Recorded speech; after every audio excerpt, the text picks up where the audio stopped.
Y nosotros ahora vamos a comentar lo que está pasando con la pandemia. Lamentablemente parece que la pandemia del COVID no quiere dejar de atacar a nuestra población. Hace algunas semanas se celebraba la baja letalidad gracias a las vacunas administradas. Bueno, lamentablemente en las últimas horas pudimos ver cómo las muertes comenzaron una escalada, fíjese, triplicándose en el último mes. Vamos a conversar sobre este tema con Gabriel Cavada, bioestadístico y académico de la Escuela de Medicina de la Universidad de Finisterra, para entender estos datos. Primero que nada, Gabriel, ¿cómo está? Buenas tardes, bienvenido a Noticias 24. Muy buenas tardes, Iván, un placer estar con usted. Igualmente, gracias por responder nuestro llamado y ayudar a entender qué es lo que está pasando con la cifra de mortalidad del COVID. Lo decíamos recién, ¿no? La alta tasa de vacunación con la segunda dosis de refuerzo, 4 vacunas en la población en general, había hecho que las cifras de mortalidad bajaran, pero estas han ido aumentando en el último tiempo. Tiene usted toda la razón. Fíjese que si uno mira el control pandémico, digamos, de lunes a lunes. ¿Por qué de lunes a lunes? Porque la epidemia se inauguró el lunes 3 de marzo del año 2020. En términos generales, en términos de cantidad de contagios, hemos tenido una reducción del orden del 3%, si bien es una reducción, pero es una reducción bastante floja. Sin embargo, en ocupación de camas UCI, respecto de una semana, tenemos un aumento de un 4%, pero ojo, tal como usted señalaba en la introducción de esta entrevista, hubo un incremento por semana de un 45% de muerte, es decir, esa es una cifra altísima, y lo que está ocurriendo desgraciadamente es que la población debe reentender que la inmunidad producida por las vacunas, que son bastante efectivas, sobre todo para prevenir enfermedades graves y la muerte, esta inmunidad se pierde más o menos en el transcurso de 6 a 8 meses. De ahí la necesidad de tener nuestro plan de vacunación COVID al día. De ahí la necesidad de tener, ¿no es cierto?, nuestras dosis de vacuna vigente, que no es solamente por una cuestión lúdica de tener el place de movilidad y poder ir a restaurantes y cines y cosas de ese estilo. No, al tener la vacuna al día estamos previniendo en cerca de un 90% la posibilidad de tener un curso grave de la enfermedad y sobre un 95% la posibilidad de, dado que nos enfermamos, esta enfermedad grave nos lleve desgraciadamente a la muerte. Gabriel, disculpe. Y actualmente... Sí, para entender ese punto, ¿eso significaría que las personas que lamentablemente están falleciendo producto del COVID-19, y ya lo decíamos, que se han ido triplicando las cifras en el último mes, son personas básicamente que no están con su esquema de vacunación completo o que ya pasaron más de 6 meses de la última vacuna? ¿Ese es principalmente el grupo que está siendo afectado? O sea, tenemos varios ejes. Personas que no tienen activado, o sea, no tienen vigente su inmunidad. Y segundo lugar, es gente que desgraciadamente nunca inició su plan vacunal. Y así usted más o menos tiene una base de susceptibilidad para poder contraer la enfermedad de cerca de 4,5 millones de personas. De ellos más o menos, de los que se enferman, aproximadamente podrían morirse cerca del 0,5%. Esa letalidad es bastante más baja, por supuesto, que la que teníamos el año 2020, que era del orden del 2,5%. Sí, claro.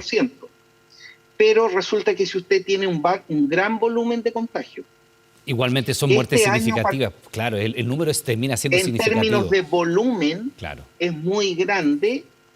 Y lamentablemente yo creo que hay que pedirle a la autoridad sanitaria que de alguna forma incentive nuevamente este plan de vacunación de refuerzo, porque a la luz de las cifras,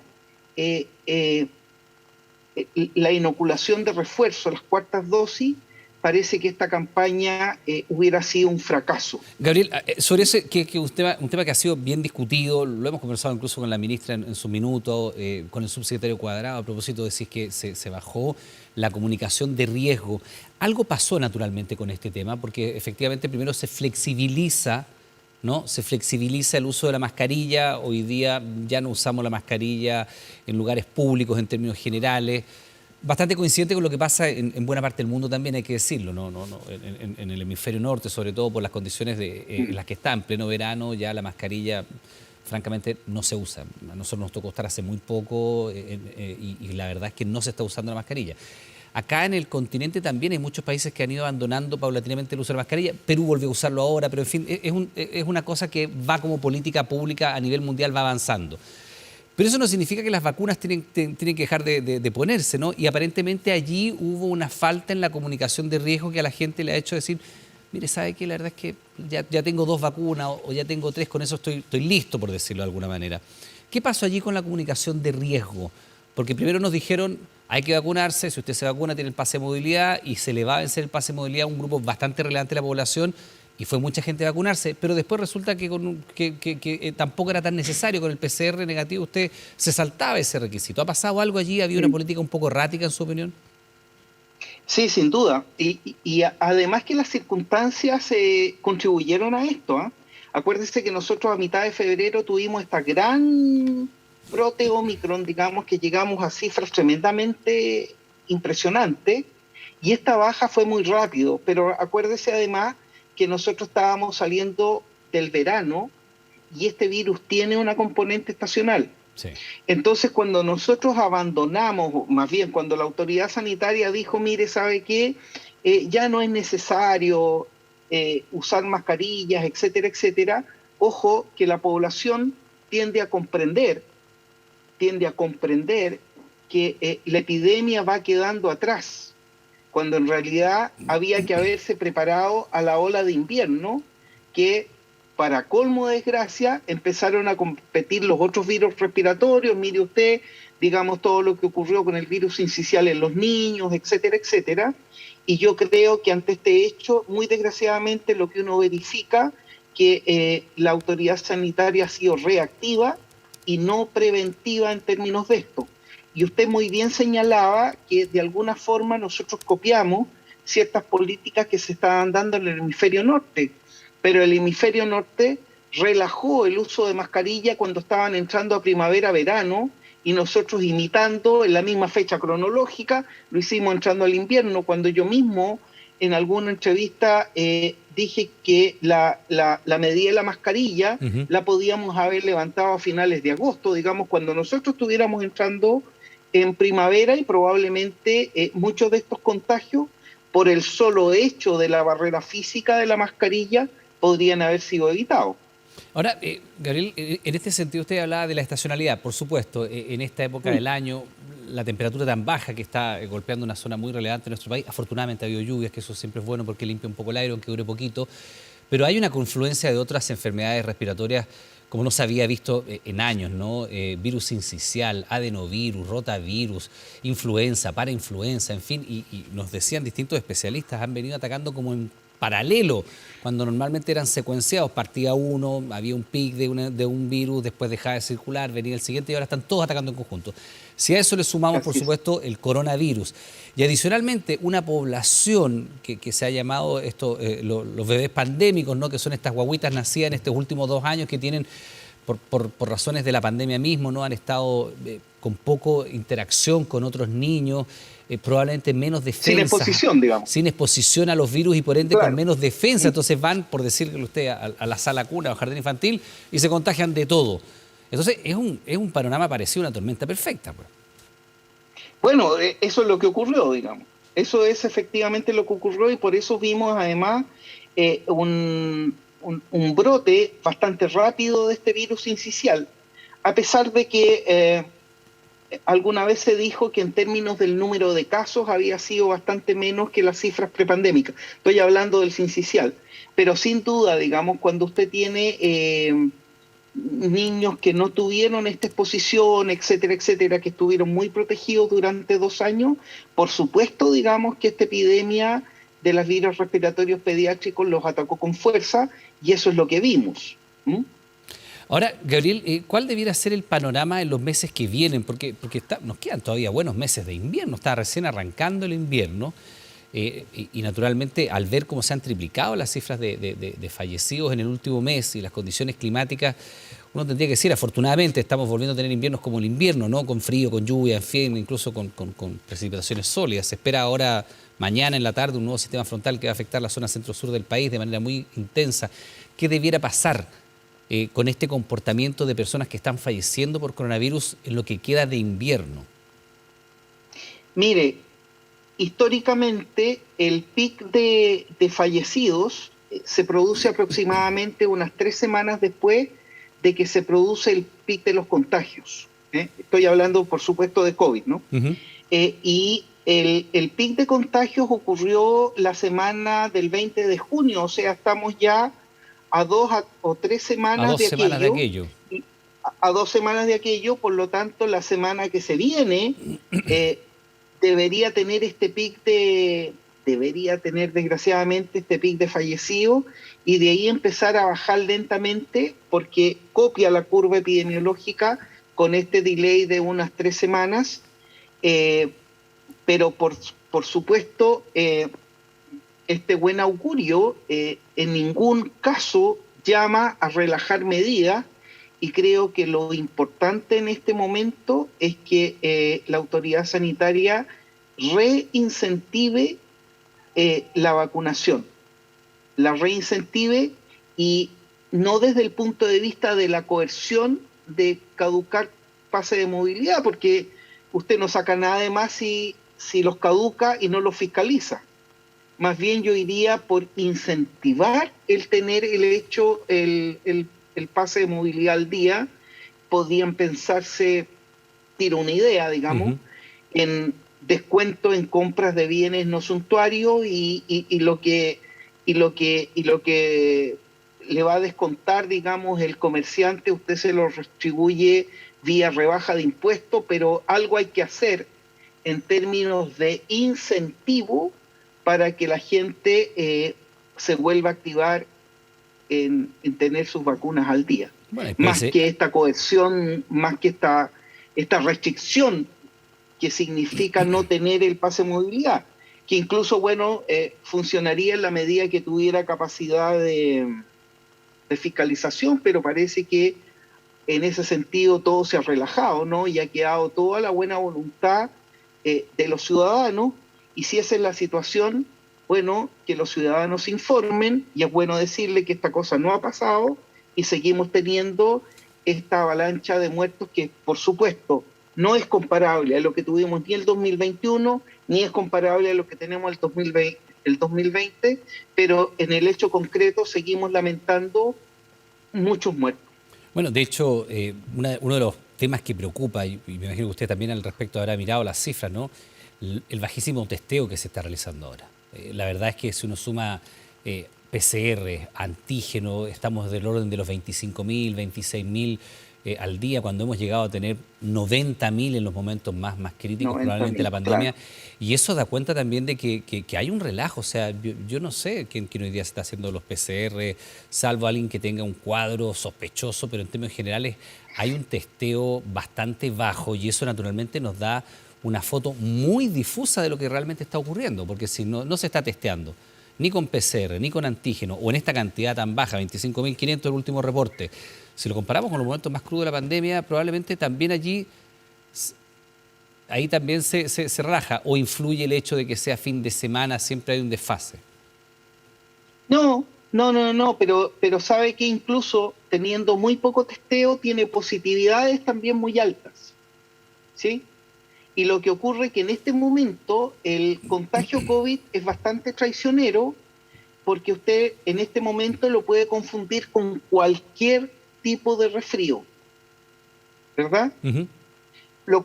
Entonces, ¿qué es lo que pasa? Es que probablemente usted puede estar haciendo un COVID muy leve, pero uno mismo dice, bueno, mire, ¿sabe qué?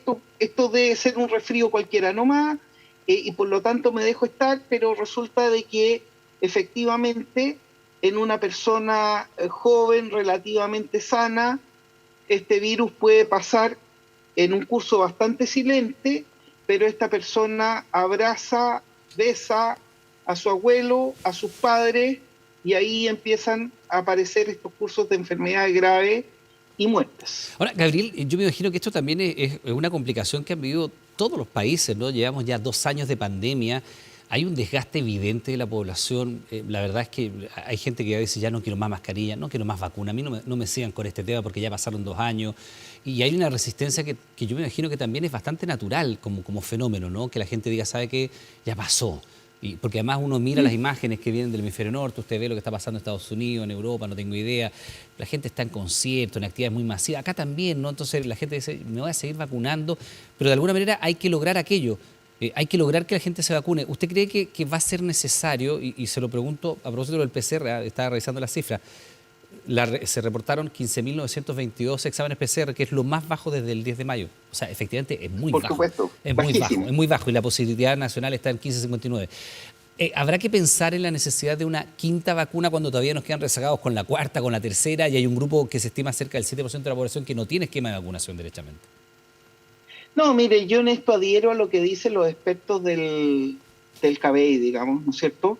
En términos de que de haber una quinta dosis va a ser para grupos que están muy de riesgo, digamos, inmunodeprimidos, etcétera, etcétera.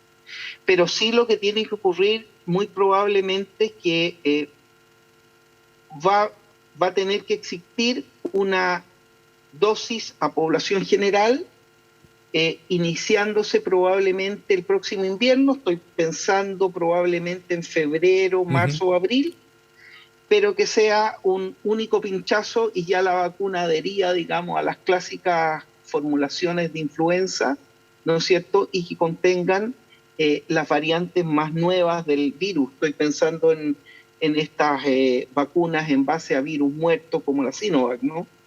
Entonces, de modo tal de que esta cosa ya entre definitivamente en el Plan Nacional de Vacunación, porque es bastante curioso, digamos, hay mucha gente que se ha cansado de vacunarse contra el COVID, pero espera su vacuna anual contra la influenza. Sí, claro, y a lo mejor hay que hacer. Ahora, Entonces, lo que usted decía, solo le quiero citar, porque hay gente que opina que sí hay que tener una quinta dosis. De hecho, el académico de la Universidad de Talca, Marcelo Alarcón, en una entrevista realizada el fin de semana, decía claramente que se requiere una quinta dosis. Recordemos, dice, que en general la inmunidad dura 6 meses. Después de ese tiempo está demostrado que los anticuerpos comienzan a decaer, razón por la cual es necesario pensar en esta quinta dosis. Pero él lo plantea como para la población en general, no para grupos específicos.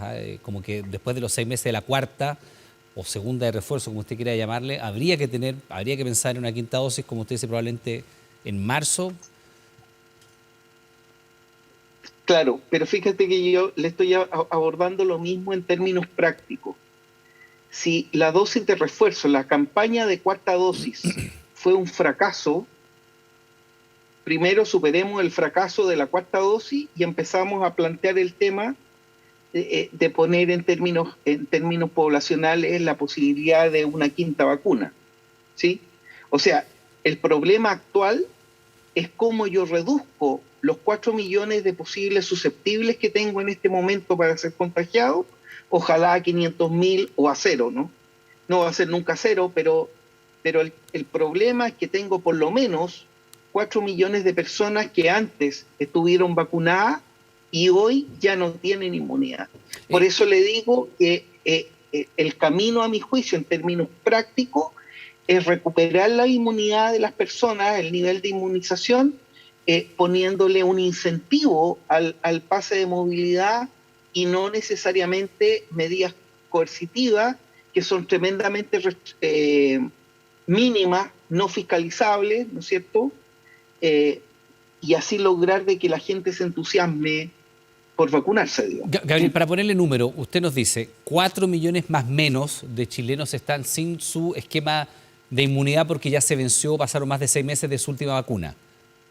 Esos 4 millones están compuestos de gente que tiene su plan vacunal vencido. Ya, sea segunda, tercera o cuarta dosis. Claro, tiene su plan vacunal vencido gente que nunca inició su plan vacunal, ¿sí?